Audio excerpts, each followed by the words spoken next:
steps. So essentially, we're in this case for this video, we're going to be sending the scan digital impression that we take to the lab. Now, this is not doing a chairside.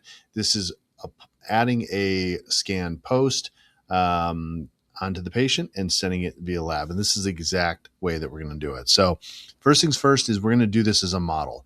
Anytime that we're going to be sending scan posts and out to lab, we're going to be doing it as a model. So not as an implant where we select screw, retainer, abutment, or crown. We do not do that. That's if we're going to be doing it chairside with tie bases and milling the crown in-house. But what we're going to do is we're going to send it to lab. So we're going to go down and make them models.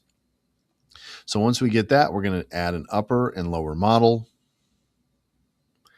And then we're going to go on to acquisition. So now we're going to get our scans. But the first thing you're going to notice is, hey, where is the scan body box? Well, you have to add that box in, and you're going to come over here and you're going to add scan body. And we're going to be doing that upper today, following the same course, so tooth number 5.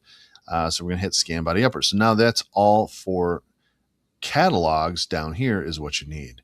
So we're going to set this up like your patient's going to come in. So they're going to come in.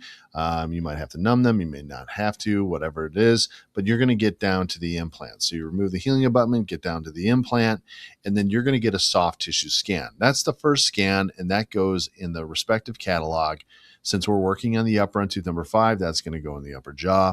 We're going to put the opposing in. That's going to be the lower jaw for this. We're going to get a bilateral non-continuous bite in the buccal. And then what we'll do is we'll place the scan body on, take our x-ray, our vertical x-ray to verify that it's down, and then take our scan body. So that is the actual order of scans. So let's go ahead and start. So I'm going to basically take the healing abutment off the patient. I'm going to start in the upper jaw since that is where we're doing the implant.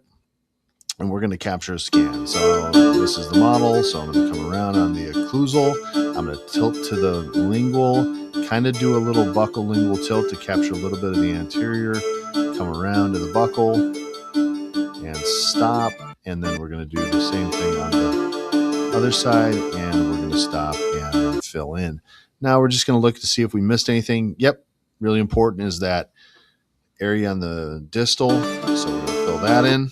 Good. And then maybe a little bit of this buccal here just so to help us stitch the bite.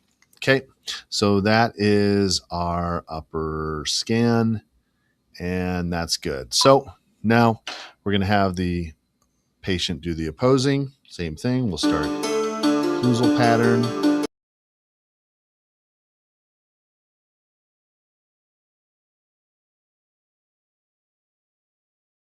And that is the lower.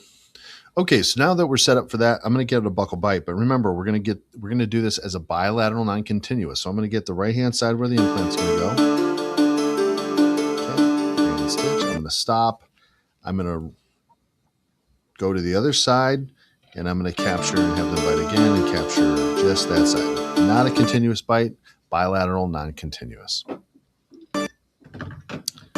Okay, the next step is putting the scan body on, taking our x-ray, confirming that the platform is flush, and then coming back and doing the scan body scan.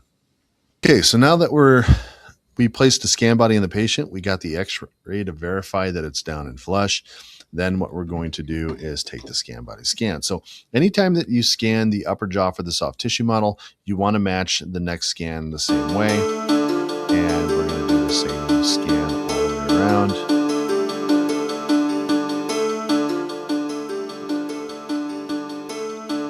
That in, and there's a little bit I'm missing over here. Contact as we can. Okay. And just a little bit of that. Okay. Now I want you to pay attention over here. See how the little geometric notch is faced to the buccal?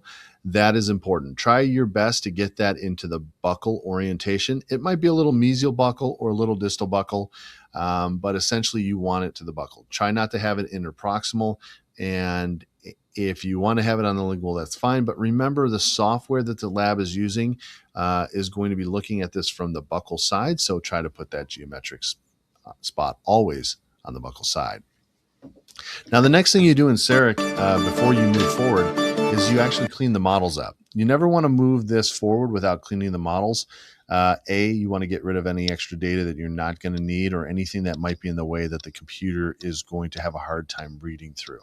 This one was pretty good. I'm just going to clean up this area right here on the scan body tab, on the scan body catalog. I'm going to go back to my upper jaw after that processes, and I'm going to now get rid of anything that's in the way there.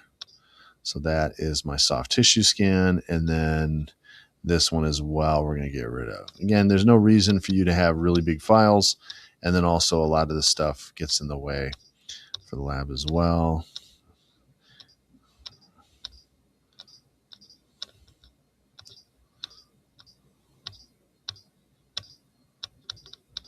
Okay. Okay. And pretty good. So once you have it trimmed and you want to move on, now you hit model.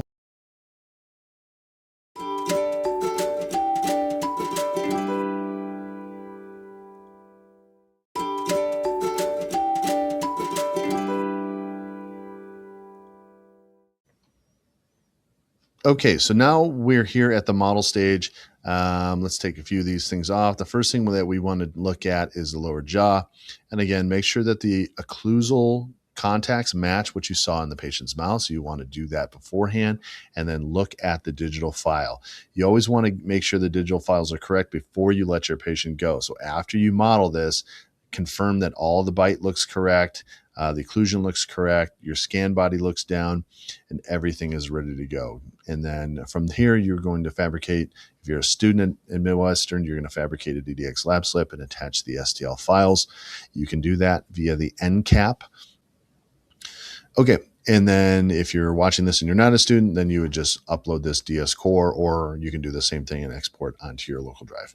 And that is it for video 3. If you have any questions, email me or come see me.